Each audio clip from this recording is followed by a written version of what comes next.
Have you ever tried to remember something important and felt it completely vanish? Not in a faded or blurry way, but as if it was never there in the first place. And now, think about this for a moment, because what if I told you that your brain is actively deleting most of your life on purpose, while you go about your day without even realizing it is happening?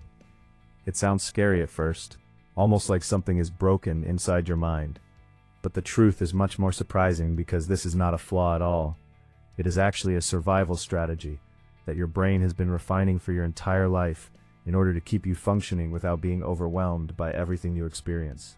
Right now, as you are listening to this, your brain is making constant and ruthless decisions about what stays, what goes, and what gets erased forever.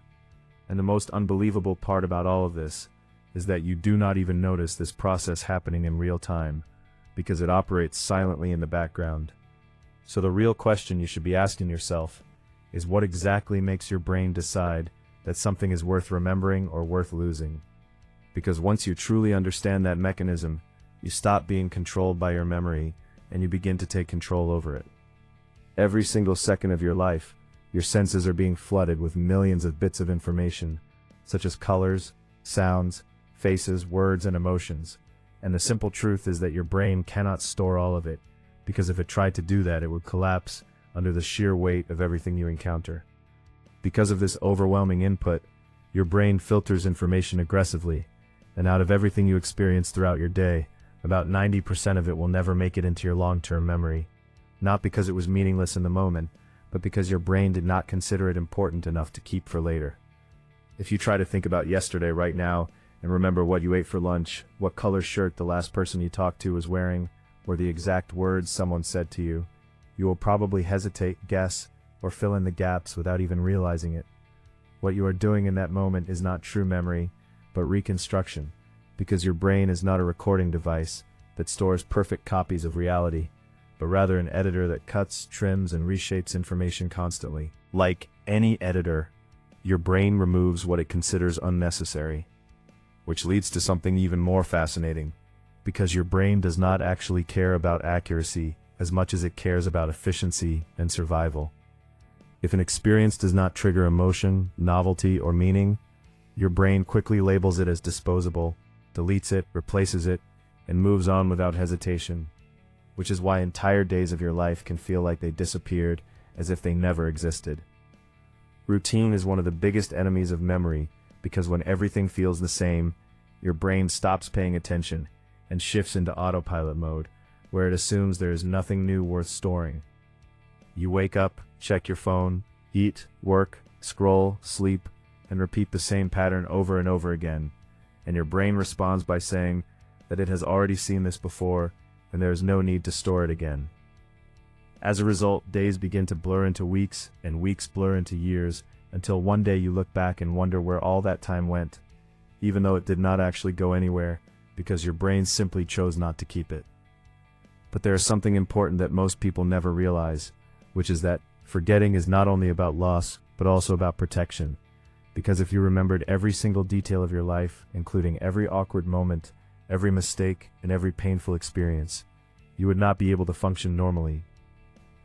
Your brain deletes information to protect your sanity, keeping what matters for survival, while discarding what does not. And in the language of your brain, survival means something very specific, such as threat, reward, emotion, and change. If an experience does not activate one of these triggers, it becomes almost invisible to your memory system, which explains why you can remember an embarrassing moment from years ago, but struggle to recall what you did just a few days ago. Emotion plays a critical role in memory, because the stronger the feeling associated with an experience, the stronger the imprint it leaves in your brain, whether that feeling is fear, joy, shock, love, or anger. These emotional signals act as markers that tell your brain something is important, while everything else fades into the background as noise that is not worth keeping. Now consider how most people live their lives, constantly scrolling, consuming content passively, following predictable routines. Discomfort, which means they are not giving their brain anything significant enough to remember. When this happens, the brain responds by deleting most of those experiences, and this leads to a deeper problem, because if your brain deletes what feels meaningless, then a life without intensity gradually becomes a life without memory. This does not happen because nothing occurred, but because nothing stood out enough to be marked as important, meaning you were physically present, but mentally unrecorded in your own life. Now let us go deeper into how memory actually forms, because there's a process called memory consolidation where short-term experiences are transformed into long-term memories, and this process does not happen instantly but requires time, repetition, and reinforcement. Sleep plays a crucial role in this process because while you are sleeping, your brain reviews everything that happened during the day and decides what to keep and what to discard, almost like a nightly cleanup operation. If something is not reinforced or revisited, your brain assumes it is not important and allows it to fade away, which is why cramming information rarely leads to long-term retention. Repetition alone, however, is not enough to guarantee memory because meaning is equally important, and if new information connects to something you already understand or deeply care about, it becomes much easier to remember. This is exactly why storytelling is so powerful, because while facts are often forgettable, stories create emotional connections that activate multiple areas of the brain at the same time, signaling that the information is worth keeping. There is another surprising detail about memory that most people overlook, which is that every time you recall something, you actually change it, meaning memory is not fixed, but fluid and constantly evolving.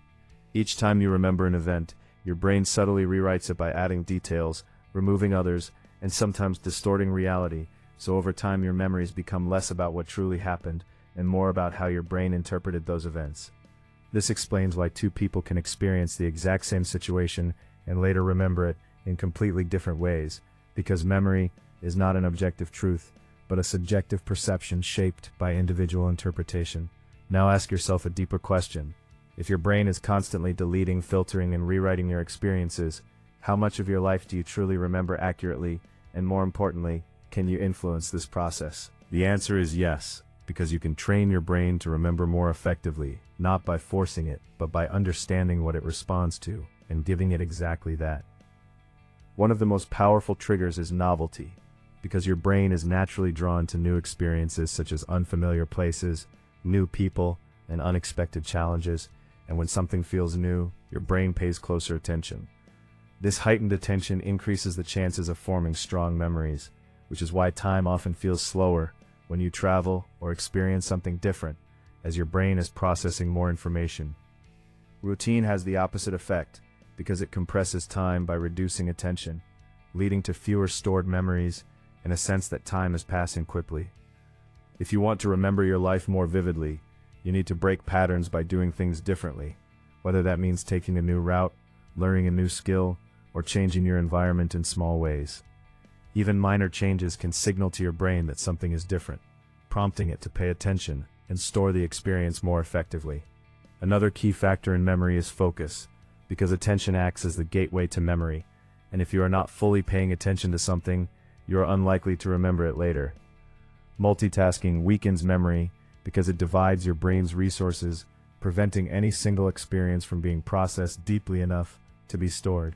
In contrast, deep focus strengthens memory by allowing your brain to fully engage with an experience, which is why moments of complete presence feel more vivid and memorable. Now think about how often you are truly present without distractions, without multitasking, and without rushing, and you will likely realize that it happens far less often than you assumed. This lack of presence is one of the main reasons why so many experiences slip away unnoticed, leaving you with fewer memories over time. If you want to improve your memory, one of the most effective strategies is to make experiences more emotional by attaching meaning to them, turning them into stories, teaching them to others, writing them down, and revisiting them regularly. The more ways you engage with information, the stronger the memory becomes, because your brain interprets repeated exposure across different contexts as a sign of importance. There is also a principle known as use it or lose it. Revisit or access a memory, your brain assumes it is not needed and gradually weakens the neural connections associated with it, until it eventually disappears. This is why skills fade over time, languages become harder to recall, and names slip away because your brain is constantly optimizing by keeping what is useful and removing what is not. Now imagine being able to use this system to your advantage by intentionally signaling to your brain what matters, which would allow you to remember more, learn faster, and experience life more vividly. This process begins with awareness, understanding that your brain is not failing you, but prioritizing information based on specific rules.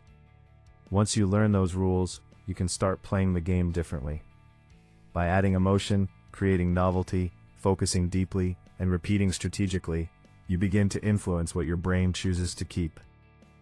There is one final layer to this, which is identity, because your brain prioritizes information that aligns with how you see yourself. Meaning that if you believe you are someone who forgets things, your brain reinforces that belief.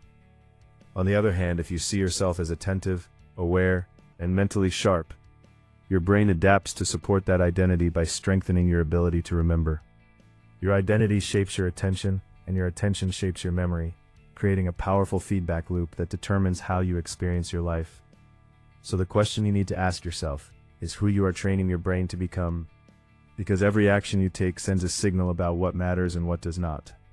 If your life feels like it is slipping away, if your days blur together, and if your memories feel limited, it is not random, but the result of patterns that can be changed. Start small by fully paying attention to a single moment today, noticing the details, the sounds, and the emotions, and giving your brain a reason to keep it. Then repeat this process consistently, because memory is not just about storing the past, but about how you engage with the present. When you master this, you do not just remember more, you actually live more, experiencing your life with greater depth and clarity. So the next time you forget something, instead of blaming your brain, ask yourself whether it truly mattered to you. But removes what you did not prove was worth keeping, and once you understand that, everything changes.